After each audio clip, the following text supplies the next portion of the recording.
here and hope that people would pay her, but she could dream. "All right, Mr. Ryan said you might be here. I'm Heath Hazeltine, new pilot." He was staring oddly at her, and for a second she wondered if she might have grease on her face, like she often did while working here. But then he said with a shake of his head, "I was expecting something different." "I come in on the weekends, wipe down planes and other odd jobs," she said, for some reason feeling like she had to explain, then added, "I'm learning to fly." That was a stretch too, but she did always listen to the pilots talk, watch how they got the propellers spinning, and closely observe the takeoffs and landings. She knew which part of the runway was more rutted with potholes and which angle was best for approach. He cocked his head slightly. "That's so. It is." One side of his mouth turned up, just a hint. "I didn't know women could fly airplanes, let alone teenage girls." Livy felt her whole face go red. "I'll be 17 in 4 months, and I'll bet I'll know more about airplanes and weather than you do, especially down here in San Diego." All she really knew about him was that he'd come from Los Angeles and had flown in Hollywood some, doing stunts. No one had mentioned anything about him being so young. She had been picturing some old guy with a sun-beaten face and graying hair. "Feisty. I like it," he said. She stood on her tippy toes and straightened up, all 5 feet 3 inches, though her thick curls tucked under the hat added some extra height. "Take me up and I'll teach you a thing or two." He laughed. "What can you teach me?" When he smiled, his whole face changed, making him seem even younger and a little less arrogant and painfully handsome. Livy felt a swoosh in her stomach and her cheeks tingled. He couldn't have been much older than 20, and yet there was a certain worldliness about him. She found herself wanting to impress him. "Like I said, I know everything there is to know about this area. What have you got to lose?"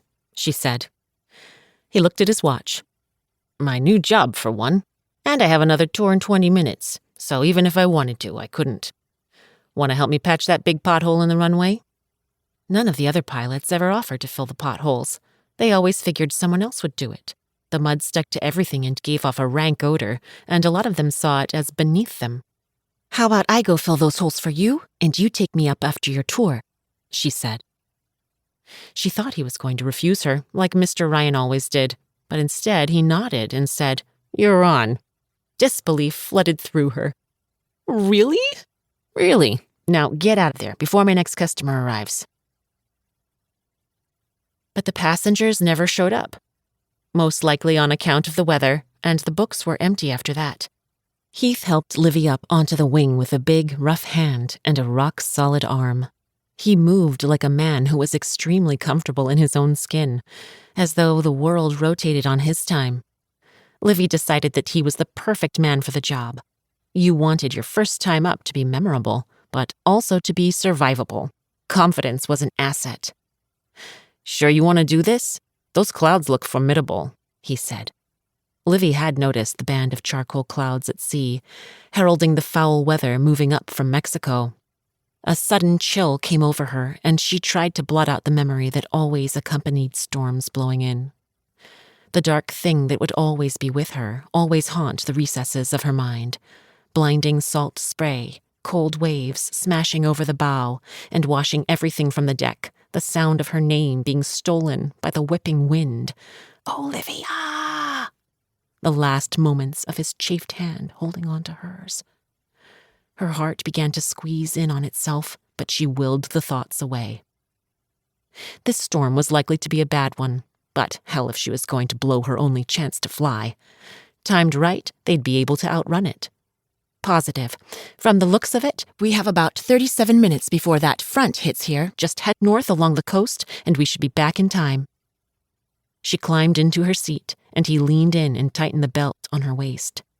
37, huh? Not 36? He said, close enough that she caught a whiff of mint and salt water.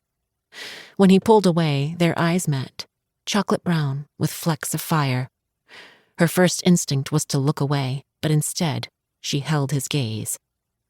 "Nope, 37. Let's go. We're wasting time," she said. "Oh, and you'll probably want to come in from the east on your approach. The wind will swing around coming in off the ocean when it moves in." When he stepped back, he almost fell off the wing.